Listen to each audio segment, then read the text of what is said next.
So that '06 Grand Prix, I got a 3800 in there. That vent valve code, we're going to address that today. And I just want to show you the area where I'll be working, so when we're in there, it wouldn't look all confusing. But here's your fill port for your gas tank, and we'll see the fuel neck under there. You don't have to take none of this stuff off. This is just for clarity purposes. So we'll be able to get good in there and see how things are looking. But you can go from under the bottom here. So jack the car up and look straight up. You'll see the vent valve sitting right there. There's the wiring harness. And here's the vent valve just hanging right there. So we're going to simply check the wiring circuit. I'm going to make this as simplistic as possible. And diagnosing this is only 2 wires. Looking at the diagram, one of these, more than likely, is going to probably be the orange wire here. It seems like that's going to be the one that supplies constant 12 volts. This is the ground side switch system. And I don't think I should really have to go into detail about how an evap system works, but just to give the synopsis, it just simply utilizes the vapors in the gas tank to monitor the pressures and help with running conditions. Simply put, so it's for emission purposes. So the vapors get recycled in the engine to help alter or probably help optimize running abilities. Simply. But anyway, so here are 2 wires. I'm going to use my scan tool to check both of these simultaneously. I'm just going to hook up the voltmeter, and the game plan is simply just to activate the vent valve, see if I get 12 volts, and load test one side and the ground. So I'm going to use a test light after I check for the initial voltage reading and see if I can get 12 volts.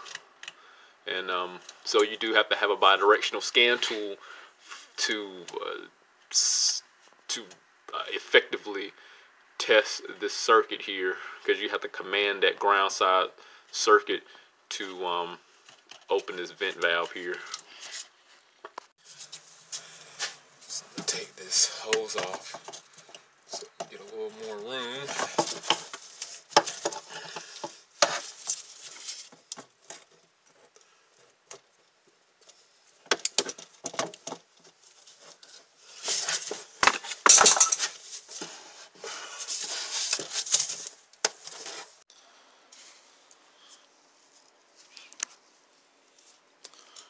So we're going to get logged in here. It's the 07 actually. I don't think it really make a difference. Theirs about the same to 06. So we're going to check the code out first. And again, it's an immediate comeback. I don't know if I stated that, but as soon as you cut the car on, the code's going to register. And likely what's happening is the vehicle is just not detecting any type of feedback. Let me show you that. 3. So p0449 is what we got. No big deal. Evap emission vent solenoid circuit. And so we're going to go to active test here. And vent valve here at the bottom. And I'm just going to make it very simple. And again, I mean, a lot of times what probably is happening, the car isn't getting any type of feedback, because if it supplies 12 volts on the loop side, the ground side should be able to alter the voltage. It should see some voltage depending on how much resistance is within that device. Alright, so I'm going to hit that on button, see if we hear any type of audible clicking noise. And I didn't hear anything. So I'm going to pull this connector out. And what I'm going to do, just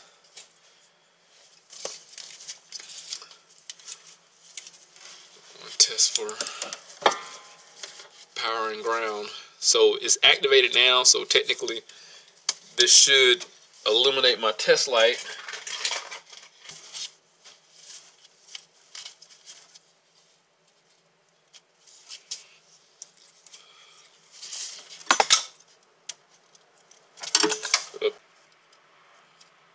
Yeah, my test light isn't illuminating at all. I'm going to check for battery power. And I'm going to go somewhere that should be grounded. Let's see, the white wire might be. I need to go back and look at the wiring diagram, be honest. So there's no power coming out of here. So first thing I'm going to do, I want to go check the fuse that supplies power to this. And I do have a wire diagram for that. I just didn't pull that up. I looked at this a few days ago and took a day off, so I can't remember. So we don't have any power going to it. So let's check the fusible link first. So the fuse box is going to be here on the passenger side, and it's going to be a 10 amp. So I found the one that has canister written on it. It's going to be a 10 amp right here. Let's see if we can find that joker. So it's going to be right between a 25 and 10. Alright, so here's our trunk. Our canister should be 3 down from here. 1, 2, 3. So here's our... Okay, so we got power at our canister, which...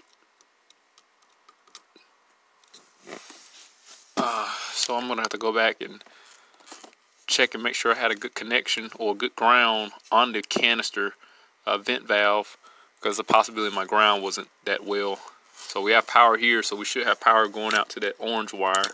So let's go back and recheck that and make sure I had a good ground. Let's go to the actual ground side and do a resistance value test. So I'm going to pull this out, go to my white wire, which should have grounded out through the computer, and I want to go to resistance. Then I'm going to check this housing here. So it was a good ground. It's mega ohms. Hold on, let's see if I can.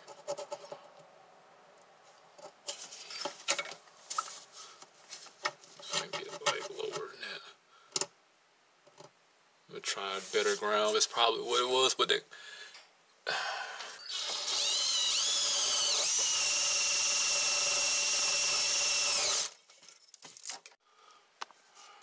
Alright, so I got a ground. Let's see what happens now. So I got, okay, so our ohm is real low, low enough to support a ground. I'm gonna deactivate the vent valve and it should go open, and it did. I'm gonna hit it again, it should go close. Should drop the resistance value, which it did. So I know for a fact we got a good ground now. Now let's check for our 12 volts. So we're plugged back in. I want to take this in out. Right there. I got my power probe, and I'm just going to supply it with 12 volts. And we should hear audible click. So cool. That means I don't have to replace the vent valve, and I'm lucky that I just didn't throw a vent valve on here because it wouldn't work. What I gotta do is track down this broken wire for our 12 volts, which is not gonna be a big deal. It's just like any other wiring issue. I'm gonna disconnect this and follow this wire in the trunk and just go to the fuse box. See if we can find that break in the wire. Alright, so looking back at the wiring diagram, I think I figured out what had happened. There's a fuse here that's in the spot where it don't belong. Because look at the wiring diagram, we saw the relay here, but below that relay we had the vent fuse, and I thought it was this one. So it looked like this one here has an inlet and an outlet. I'm going to take this one out since the wiring diagram looked like that fuse wasn't supposed, that port wasn't supposed to be occupied. Let's see here. Yeah, lo and behold, nothing is supposed to be there. throw this one. The bottom. Let's go back and check our circuit. Right back at our vent valve here. We're going to check for powers again and see if it worked. I'm going to ground my alligator clamp down here. I'm going to pull this connector out.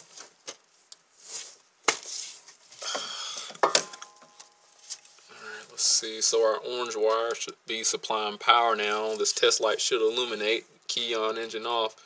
Lo and behold, it do now. So I'm going to say this.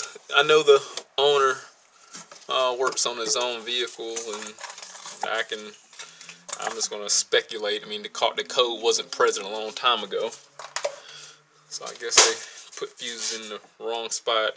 I don't know, but let's go back to the live data here, and we're going to see about controlling the vent valve.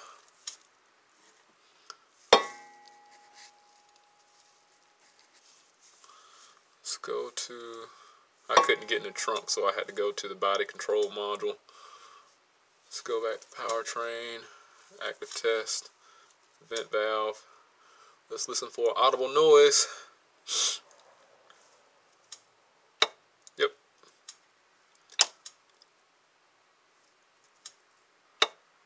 It's working. Cool.